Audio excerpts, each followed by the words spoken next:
Nuevamente vamos a ver más patología infecciosa. Esta vez vamos a hablar de las hepatitis virales, que como bien saben es parte importante también de el capítulo entero que es infectología, y como tal también requiere que grabemos algunas cosas.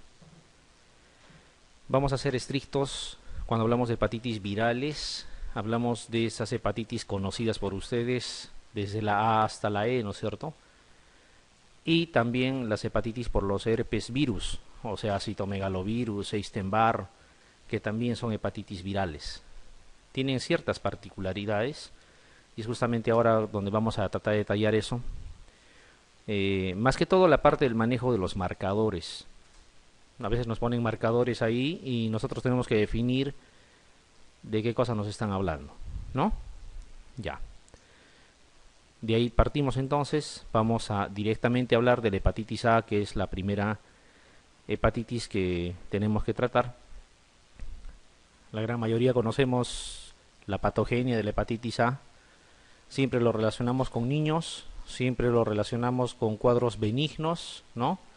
Y por nuestra mente pasa siempre la relación esa de fecal oral.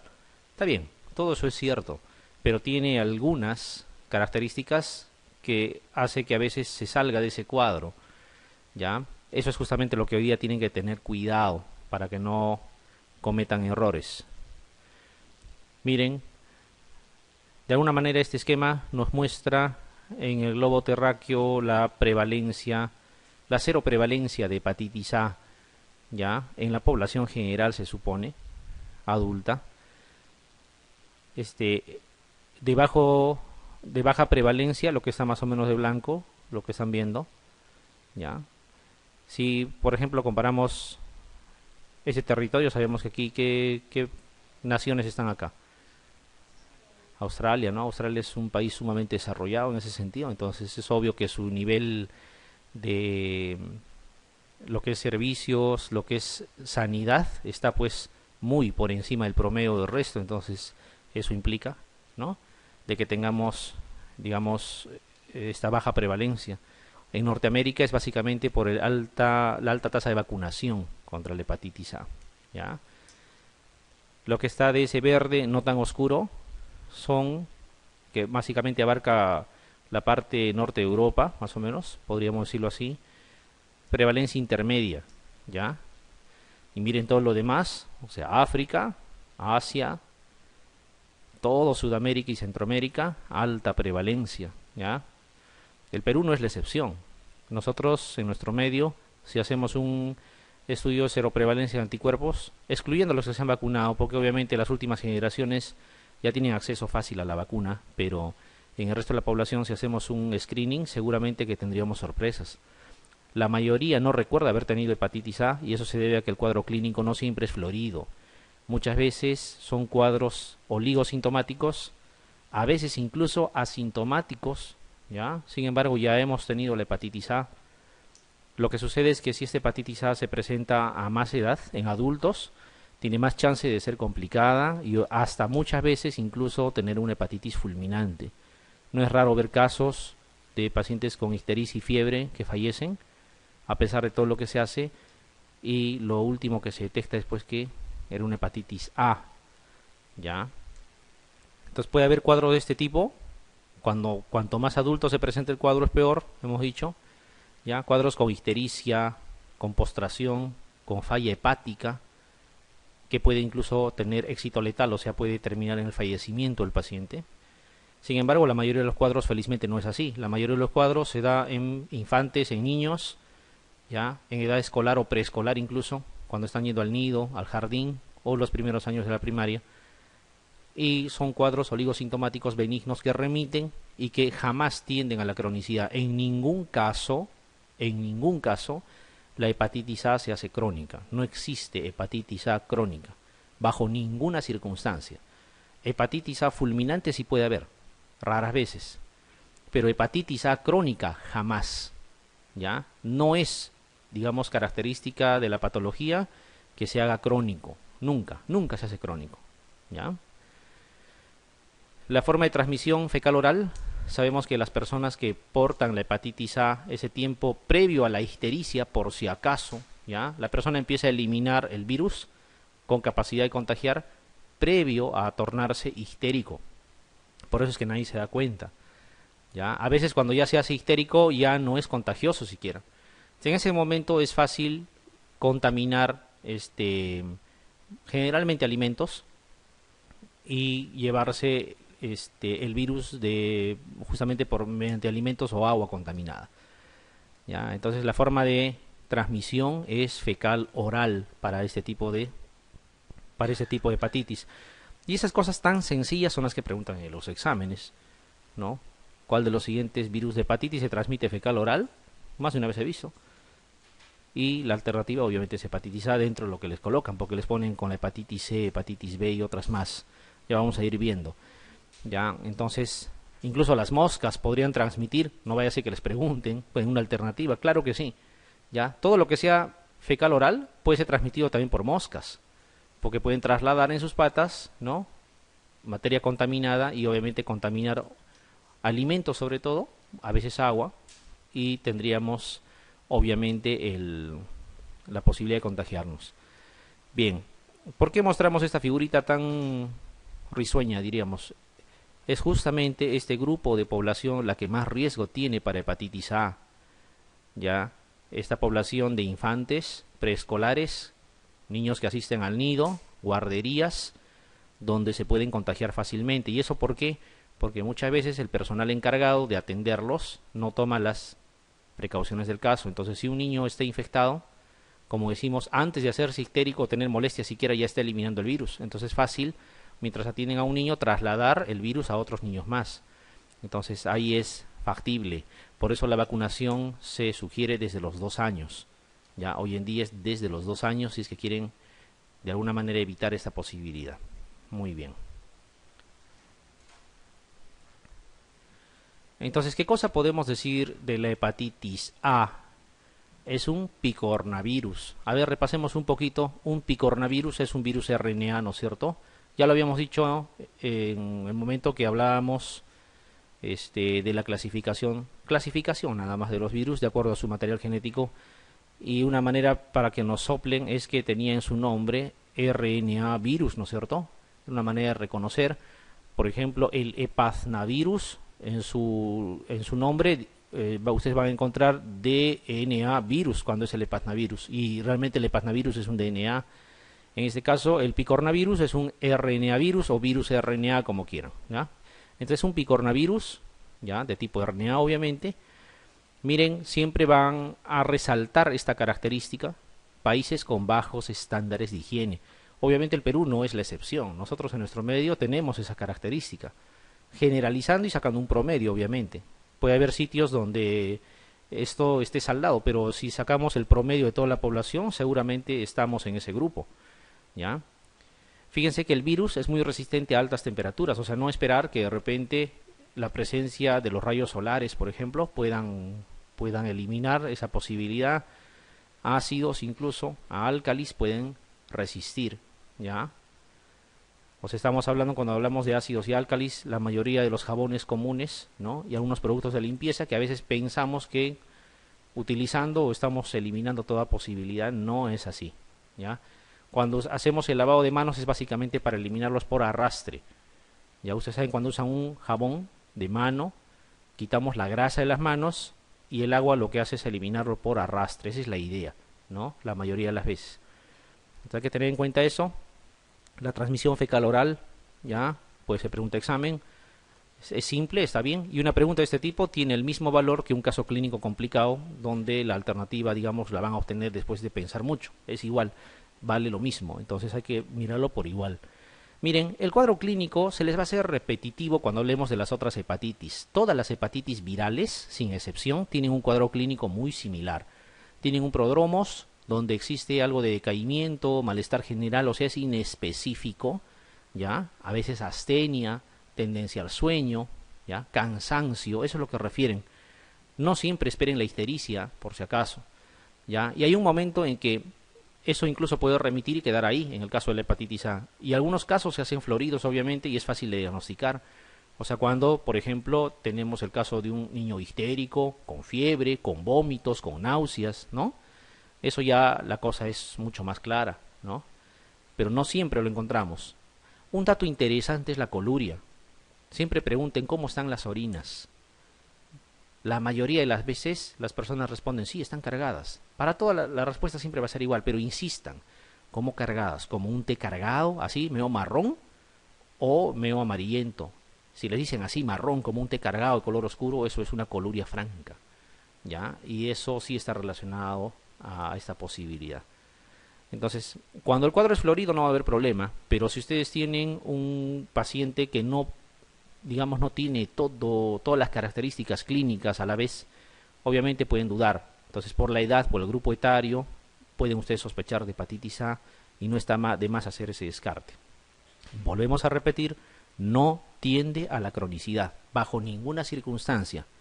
¿Ya? No existe hepatitis A crónica, que quede claro. Pero sí puede producir falla hepática aguda, ¿ya? Con hepatitis fulminante. Puede existir. Y también es prevenible por vacunación. Es un virus inactivado, no es un virus vivo atenuado ni nada, es inactivado el virus. Ya en personas entre 2 a 18 años está recomendado 3 dosis en un año. Generalmente es la primera dosis, se repite a los 3 y a los 12 meses. Ya, normalmente. Hay otros esquemas de vacunación también, valederos obviamente, si son de fuente oficial. Si son en personas de más edad y que no han tenido la hepatitis A, porque el padecer de hepatitis A también inmuniza a la persona, ya no necesitaría vacuna. Ya, eso es para las personas que no lo han tenido. Y un adulto que no ha tenido hepatitis A tiene peligro, es que si lo adquiere puede tener un cuadro muy severo. Entonces, en adultos la vacunación es con una dosis más, son de 3 a 4 dosis por o en el año, ¿ya? Hasta 4 dosis se puede colocar cuando se trata de un adulto.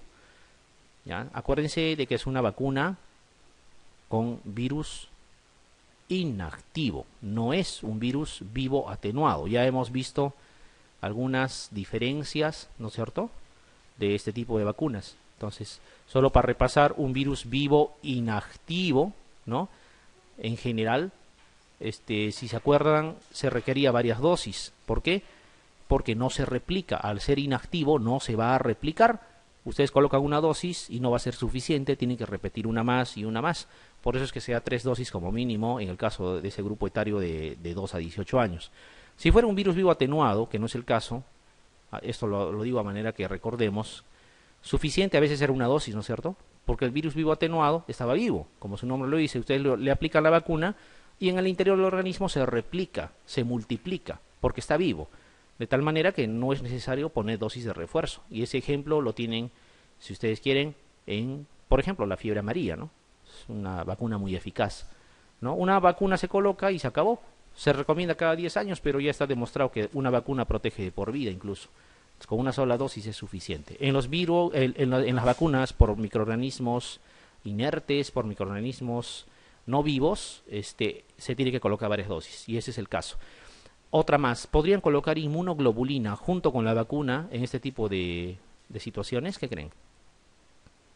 Cuando era virus vivo, como tenía que replicarse, no debían colocar inmunoglobulinas, porque esa inmunoglobulina actúa como anticuerpo y bloquea a la vacuna, ¿no? Al virus vivo. Ya no se puede replicar porque está siendo bloqueado por el anticuerpo que ustedes mismos han colocado. Sin embargo, cuando es un virus de este tipo, o sea, un virus no vivo, ya no es un virus vivo atenuado, entonces, ¿qué es lo que va a suceder? Ustedes colocan la vacuna, pueden colocar también inmunoglobulina. O sea, ya darle anticuerpos para que, ¿no?, desde la primera dosis pueda formar. ¿Se acuerdan eso? Comentamos, tengan cuidado en los casos de virus vivos o vacunas vivas en general, no colocar anticuerpos más, o sea, no inmunoglobulinas. ¿Por qué? El anticuerpo que colocan neutraliza al microorganismo vivo que están colocando y ya no se puede replicar, por lo tanto pierde el efecto la vacuna. ¿Ya? Eso hay que tener presente, siempre les voy a repetir para que hagamos retroalimentación, eso es importante. ¿Qué más podemos decir de la hepatitis A? No siempre produce hepatitis aguda. ¿Qué significa? No siempre está la ictericia, no siempre están los vómitos, no siempre está el cuadro florido. Muchas veces es oligosintomático, ¿ya? No hay ictericia a veces, ¿ya? Los síntomas no siempre están presentes, eso es importante saberlo, porque cuando ustedes preguntan y el niño ha tenido hepatitis A, jamás te dicen. Claro, no se han percatado porque no se han dado cuenta, porque no ha sido un cuadro florido, nunca se ha puesto histérico. Pero si ustedes les hacen anticuerpos, la gran mayoría, si no son todos, tienen anticuerpos tipo IgG, o sea, que ya han tenido en algún momento de su vida la enfermedad. Miren esto es importante, puede producir un síndrome gripal sin hepatitis manifiesta. ¿Y un síndrome gripal cómo lo clasifican? Algo de fiebre, malestar, ¿no es cierto? Puede haber algo de rinorrea, cefalea, unos días. Se pasa y ustedes dicen, ah, tuvo una gripe, pero se le pasó. Y no, era una hepatitis A. Entonces hay que tener en cuenta eso. ¿Cuál es la población en riesgo? Niños y adolescentes fundamentalmente, lo hemos comentado, ¿no? Ya, porque son los que más prontamente pueden desarrollar. Siempre van a mencionar los países en desarrollo, ¿no? Debido al precario sistema, digamos, sanitario, ¿ya? Pero, sin embargo, a esta edad no suele ser grave. Entonces, si te va a dar hepatitis A, preferible que te dé a corta edad. Si te da a más edad, puedes tener problemas serios, incluso fallecer. La hepatitis A en la edad adulta, valga la redundancia, puede ser grave. Tampoco significa que deba de ser necesariamente. Pero los casos graves se ven fundamentalmente en adultos o en personas de más edad, ya no en niños. ¿Cuánto incuba? 3 semanas más o menos. Después que está incubando, antes de que se manifieste la enfermedad, ya empiezan a eliminar virus por las heces y pueden seguir contagiando. Cuando ya se manifiesta la enfermedad, están histéricos, ya no hay nada que decir. Ya ni siquiera contagio. Ya ese es un dato importante. Es como en el caso de la varicela, cuando hagamos exantemática se van a dar cuenta, antes de la erupción, ya está contagiando. Entonces, no hay forma de prevenir, ¿no? En el caso de la fiebre amarilla, puede el mosquito picar y seguir transmitiendo antes de que se presente la ictericia. Cuando se presenta la ictericia ya no hay viremia, entonces eso de colocar mosquitero ya no tiene sentido. No están evitando nada. Son cosas que a veces van en contra nuestra, ¿no? O sea, nadie va a adivinar también un cuadro, pero hay que tenerlo presente para tomar medidas correctas. ¿Está quedando claro lo de hepatitis A? Es una cosa muy sencilla, ya lo saben, la mayoría de las características que me he mencionado seguramente solo lo están recordando, pero siempre es importante grabar algunos conceptos. Miren, ahí está el periodo de incubación, como habíamos dicho, más o menos las 3 primeras semanas, ya, queda bien claro, incuba, esta es la fase histérica propiamente, ya, y luego viene la fase de convalescencia, dividido así, ¿no? Muy bien. Nosotros podemos fijarnos que las transaminasas ya empiezan a incrementar, durante incluso el periodo de incubación empieza a incrementar las transaminasas. En la fase histérica obviamente ustedes ven todo lo florido, ¿no? ¿Cuánto debe de pasar las transaminasas para decir esto es hepatitis? Porque hay otras patologías que también elevan transaminasas. Por lo menos 500 debe de pasar, por lo menos. Y ustedes saben que no es ni siquiera 500, es 2000, 2500, 3000, ¿no? De transaminasas. TGO o TGP, ¿cuál es el más específico de hígado? Así es, ¿no? TGO va a elevarse en infartos, en insuficiencia renal, en varias cosas. TGP es lo más específico, digamos, de la afección hepática, ¿no? Muy bien, lo primero que aparece es la IgM, sin embargo ya empieza a aparecer también la IgA. Como cualquier otra infección, la IgM tiende a desaparecer en el tiempo. Al final desaparece, porque es un marcador de agudez, o sea, de enfermedad reciente, o contacto reciente, si quieren. Sin embargo, la IgG perdura en el tiempo. Entonces, cuando nosotros queremos hacer un diagnóstico de hepatitis en un adulto, no vamos a pedir pues IgA, o IgG, perdón, seguramente va a salir positivo porque en su niñez tuvo. Y eso no nos va a indicar el cuadro actual, no nos va a explicar el cuadro actual. Se tiene que pedir IgM, ¿ya? IgM. Ahora, si lo que quieren es determinar si alguna vez tuvo, eso es diferente, ¿no? Ahí sí piden IgG. Hay que tener cuidado cuando uno marca las indicaciones porque a veces nos puede confundir, ¿no? Más de una vez se ha visto casos de que han hecho un falso diagnóstico, claro, con presencia de anticuerpos, pero no los correctos, ¿no? Y te puede llevar a confusiones. Bien, la cosa más o menos va ahí. Eso es lo que pasa con la hepatitis A. Esto es un poquito más completo, fíjense, y esto es mucho más interesante porque les está mostrando de forma más clara. Miren dónde está excretando los virus por la materia fecal. Excreción fecal de virus, dice.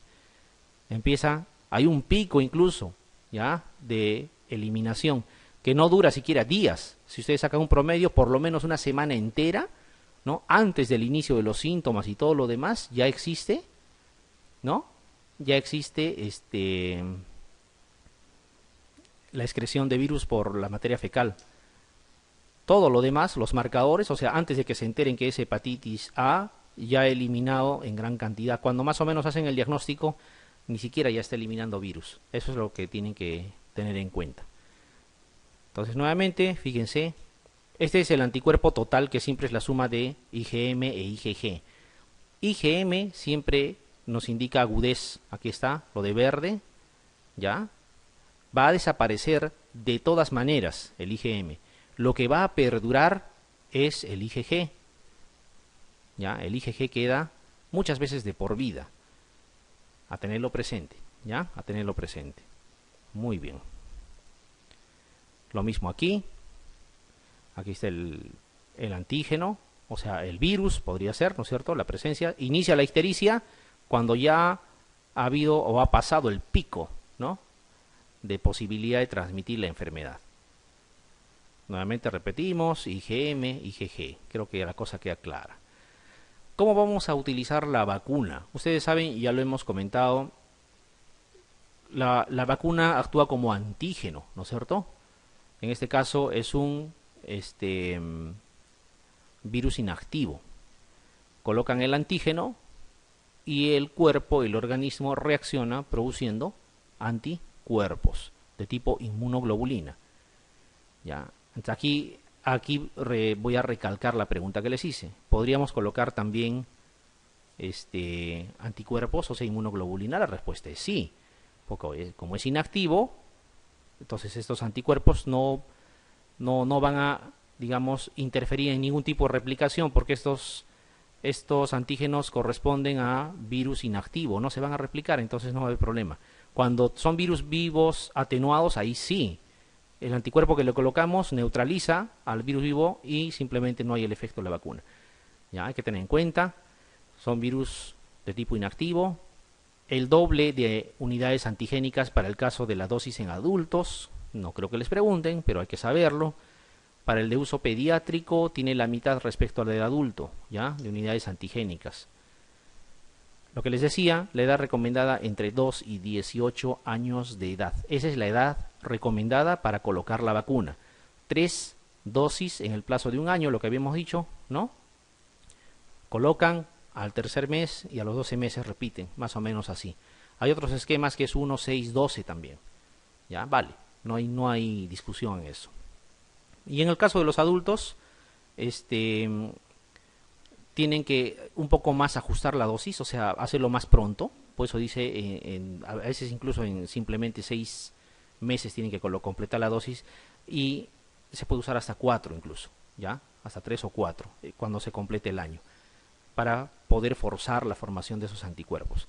Ahora, en nuestro medio es poco probable que un adulto no tenga anticuerpos, eso también es importante saberlo, ¿ya? Porque la mayoría se ha infectado.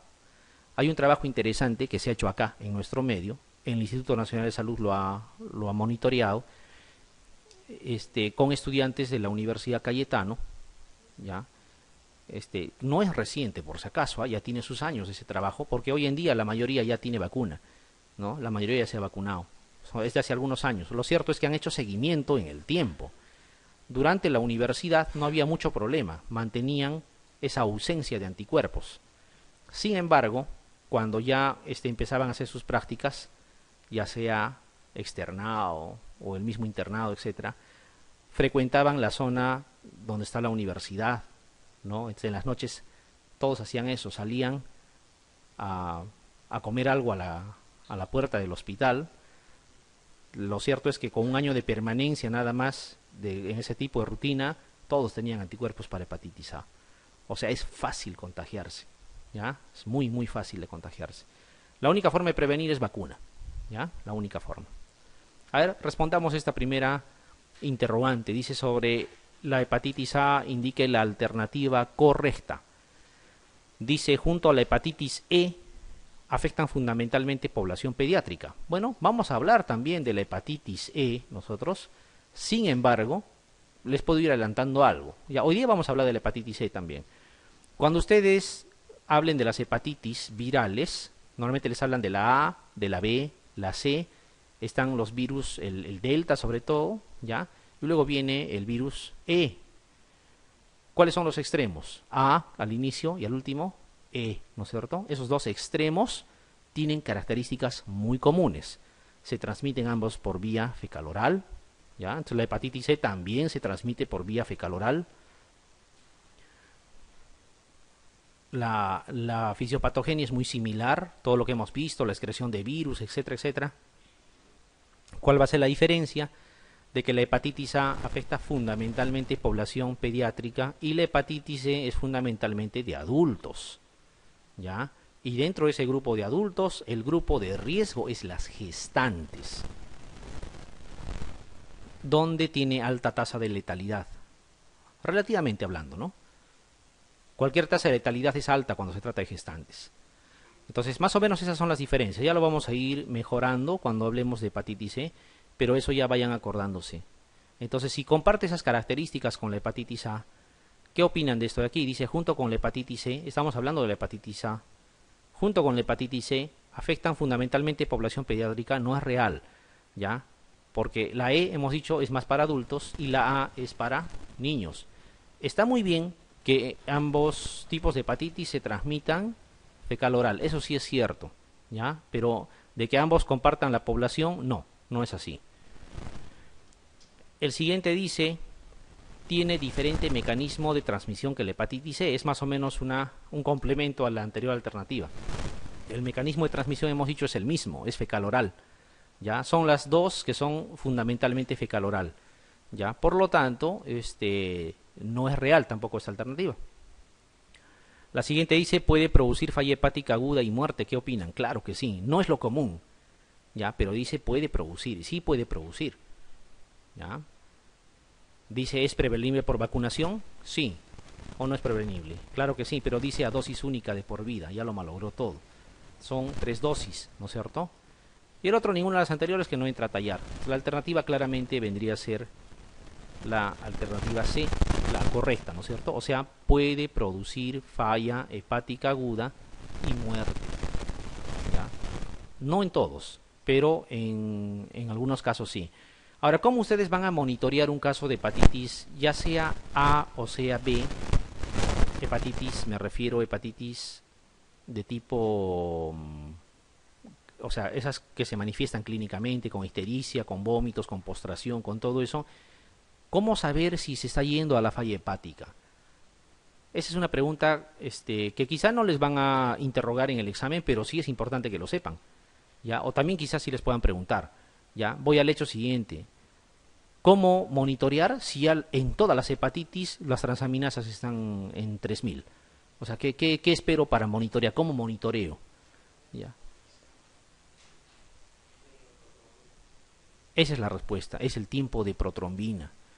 Ya, si el TP se empieza a alargar, cuidado, cuidado. Ese es un indicio de que está yéndose a la falla hepática fulminante y hay que tener cuidado, ¿ya? ¿Qué cuidado significará? Bueno, el paciente pásenlo pues a unidad de cuidados intensivos. Ante una eventualidad estará ya vigilado, ¿no es cierto? Ya, esa es una condición importante. El tiempo de protrombina es la que tienen que monitorear, ¿ya? Y vale pecar por exceso porque una falla hepática fulminante en este tipo de pacientes no es fácil de manejar. Al final hacen todo lo que pueden, y todo lo que pueden significa le dan hasta antibióticos que saben que no va a servir de nada, se ha sobreinfectado seguro, no, nada de eso. Simplemente hay ese tipo de problema, hay que tener mucho cuidado. Y en adultos, cuidado, ¿ya? Todo lo que sea patología infantil, por norma, si se presenta en adultos, es más riesgoso, ¿ya? Una varicela en un anciano, por ejemplo, cuidado, es peligroso, ¿ya? Vamos a ver. Esta otra, dice, señale lo correcto respecto a los enfermos con hepatitis aguda por virus A. Incluso aquí es redundante, ¿no? Ya se sobreentiende si esa hepatitis A es aguda, no hay crónica. Entonces, hepatitis aguda, dice, por virus A, está redundando. Primero, dice, no desarrollan hepatitis crónica. ¿Está bien, no es cierto? ¿O sí desarrollan hepatitis crónica? No, entonces eso es real, verdadero. No desarrollan pues hepatitis crónica. La siguiente dice, solo el 2 al 5% de los casos evolucionan a la cronicidad. Falso. Ningún porcentaje, por muy mínimo que sea, tiende a la cronicidad. No existe hepatitis A crónica bajo ninguna circunstancia. ¿Ya? Siempre es hepatitis aguda. La siguiente dice, presentan mayor riesgo que la población general de desarrollo de un hepatocarcinoma. Para que haya un hepatocarcinoma debe de haber una hepatitis crónica en el tiempo y que se mantenga activa. El mejor ejemplo es la hepatitis C, ya que es la que más tiende a la cronicidad. Eso también podrían preguntarles. La hepatitis que más tiende a la cronicidad es la hepatitis C. Después está la B. Entonces, si no tiende a la cronicidad, pues no hay posibilidad de que desarrollen en algún momento hepatocarcinoma. Para que haya hepatocarcinoma requerimos de que haya una hepatitis B crónica. La siguiente dice, se pueden coinfectar con el virus Delta. ¿Ya? El virus Delta es otro tipo de hepatitis también. Ya lo vamos a hablar en su momento, cuando hablemos de hepatitis B. Hay dos formas incluso de presentación, la coinfección y la superinfección. ¿Ya? Y requieren sí o sí de la presencia de que haya un antígeno de superficie, o sea, para hepatitis B. ¿Ya? En otras palabras, el virus Delta es casi patrimonio de la hepatitis B. ¿Ya? De la hepatitis B. El otro dice, nunca sufren una hepatitis fulminante. ¿Qué opinan de eso? ¿Es real? Puede haber hepatitis fulminante, ¿no es cierto? Muy bien. ¿Están de acuerdo con que es la alternativa? Claro, ¿no es cierto? Todo lo demás lo dice de una u otra forma, pero no son aseveraciones reales. Pero la primera sí. La primera sí es real. Entonces, yo creo que ya va quedando claro en cuanto a hepatitis A. ¿Ya? Todo lo que sabían, agreguen de que puede haber falla hepática aguda. Puede haber. Ténganlo presente. Hay vacuna, eso previene. Ni hablar. La seroprevalencia en nuestro medio es alta. Si les preguntan en el examen, lo más alto encuentren como alternativa y marquen. Si ahí tienen 50, 60, 98, 99, marquen esas alternativas que están arriba, porque lo más probable es que esa sea la respuesta. Todos los estudios que se ha hecho han demostrado alta prevalencia. Muy bien. ¿Qué afirmación entre las siguientes es correcta? La correcta nuevamente. A ver, para no ir en sentido de A hacia la E, empecemos en sentido contrario.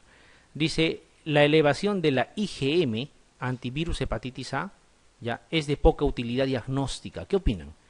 ¿Con qué cosa hacemos el diagnóstico de hepatitis A? Justamente con este marcador. Tenemos que ver IgM. Ya hemos dicho que el IgG va a permanecer de por vida y no nos va a servir para diagnóstico. Entonces, definitivamente, ¿con qué cosa voy a hacer el diagnóstico de hepatitis A? Con IgM. Eso es lo que yo necesito. IgM positivo en un paciente con clínica es una hepatitis A. ¿Ya? Entonces, esto es falso. ¿Ya? La siguiente dice, la aparición del virus de la hepatitis A en heces es un hecho tardío, más bien es un hecho precoz. Antes del inicio de la clínica, antes del inicio de la ictericia, ya está habiendo eliminación del virus por las heces. Eso significa de que también esta alternativa no es correcta. La siguiente, la elevación de la IgG contra la hepatitis A es el dato de laboratorio más precoz, dice, para detectar la infección. Primero que aparece la IgM, ¿no? Y luego ya aparece la IgG. ¿Ya? Entonces, con eso o sea, como les digo, con esos datos podemos aseverar de que la C pues también no es correcta. ¿Ya? La B dice, si las transaminasas permanecen elevadas a los 6 meses, indican evolución a la cronicidad. Falso, no existe hepatitis A crónica. ¿Ya? Las transaminasas que permanezcan elevadas habrá que estudiarlas, tendrán su motivo. ¿Ya? Pero normalmente tienden a descender también. Y al final tienen que llegar a la normalidad. La recuperación eso también es importante, 100%, no deja secuela, no tiene la cronicidad y no deja absolutamente ningún tipo de secuela. Nada de que a mi hijito que ya tiene 18 no le doy paracetamol porque tuvo hepatitis A, eso es algo absurdo. No deja secuela, al 100%, se recupera en su totalidad el hígado. Siempre hay esa premisa de algunos papás cuando atienden población pediátrica, dicen no le dé paracetamol porque, ¿no? Como es hepatotóxico, he leído en el internet, además ha tenido hepatitis A, no se asusten. ¿ya? A los 4 meses más o menos de la infección aguda está 100% recuperado y no hay posibilidad de que ese hígado esté dañado. La recuperación es al 100%. Bueno, como todo es incorrecto, yo imagino que la A pues es correcto, ¿no es cierto? Dice la IgG, antivirus de la hepatitis A, permanece elevada de manera permanente tras la infección, independientemente de que haya habido clínica o no. ¿Qué opinan? ¿Sí, no es cierto o no? ¿O es diferente cuando hay clínica y diferente cuando no? O sea, diferente cuando es oligosintomática y diferente cuando hay ictericia. No, igualito va a aparecer la IgG y hemos dicho muchas veces de por vida permanece así, ¿no?